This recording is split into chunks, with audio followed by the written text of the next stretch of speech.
आमच्या ओबीसी बांधवांनी कधी अॅट्रॉसिटी कायदा रद्द झाला पाहिजे म्हणून मोर्चा काढला का? नाही काढला. जैविक बंधू भाऊ कुणाचा? तुम्हाला आम्हाला रिझर्वेशन कुणी दिलं? आणि आता मी पाटकुळ गावामध्ये उभा आहे. अरे तुम्ही कधी काळी मल्हारराव होळकरांच्या सैन्यामध्ये सरदार होता. उगाच नाही बरं का बोलत, इथंच नेमाजी शिंदे नावाचा सरदार होता.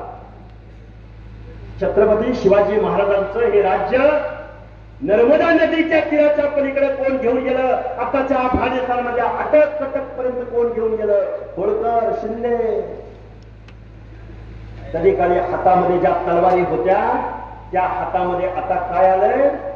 ऊसतोडीचे कोयते, बिंडा, येळा, मुसर, गुर, मेंढर.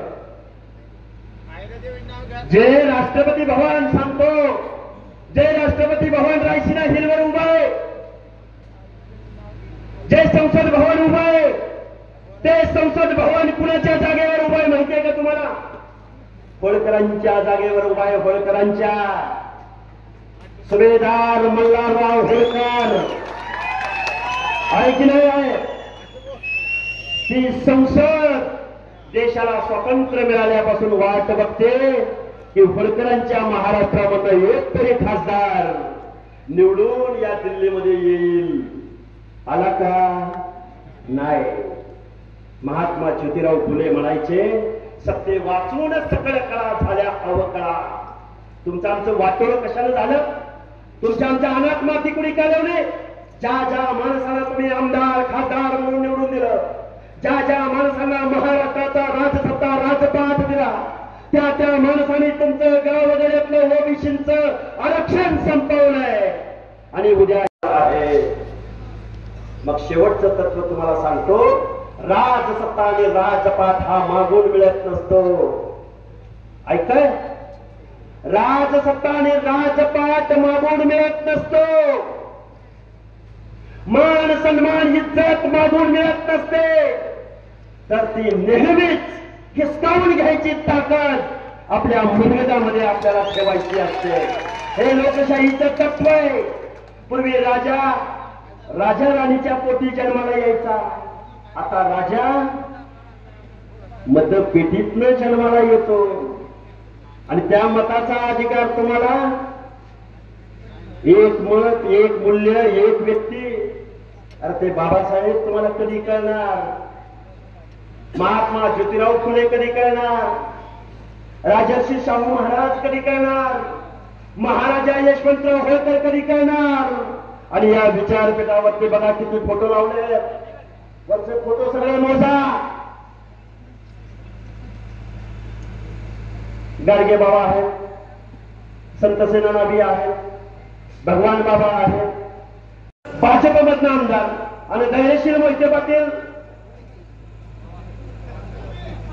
पवार साहेबांच्या पक्षात खासदार ना, गोळवाच्या पावसात झालेले खासदार. बरोबर आहे का? कुणी मतं दिली त्यांना माड्यामध्ये? माड्यामध्ये मतं कुणी दिली? कुणी दिली माड्यामधली मतं? अरे माड्यात कोण? करमाळ्यात कोण? सांगोल्यात कोण? ओबीसी. ओबीसी ना. अरे एक नंबर नाही. अरे ओबीसी एक झाला ना, यांचे डिपॉझिट गुण होतील. ओबीसी एक झाल्यावर. आणि आता आमची आंबेडकरी जनता आमच्या बरोबर आहे, काळूरामजी आमच्या बरोबर आहे. अरे एक काशीराम नावाचा महामानव या देशामध्ये जन्माला आला. अरे कुठलाही कारखाना नव्हता, कुठलीही जागिरी नव्हती. प्रबोधनाच्या जोरावरती उत्तर प्रदेश मध्ये 4 वेळा मुख्यमंत्री बसपचा झाला की नाही? पंजाब मध्ये झाला की नाही? एक अरविंद केजरीवाल दिल्लीचा मुख्यमंत्री झाला की नाही? आणि तुम्ही आम्ही पहिल्यांदा बावतीत बांधतोय, पुन्हा जातीत बांधतोय, पुन्हा ओबीसी एससी एसटी मध्ये बांधतोय. अरे तुमच्या भांडणामुळे फायदा कुणाचा झाला? कुणाचा झाला? पाटील, देशमुख, वतनदार, जागीरदार, आमदार, खासदार. आज तुमचं ओबीसीचं आरक्षण केलंय, उद्या एससी आणि एसटीचं प्रोटेक्शन जाणार आहे. आज त्यासाठी कायदा निघून जाणार आहे. मागणी काय होती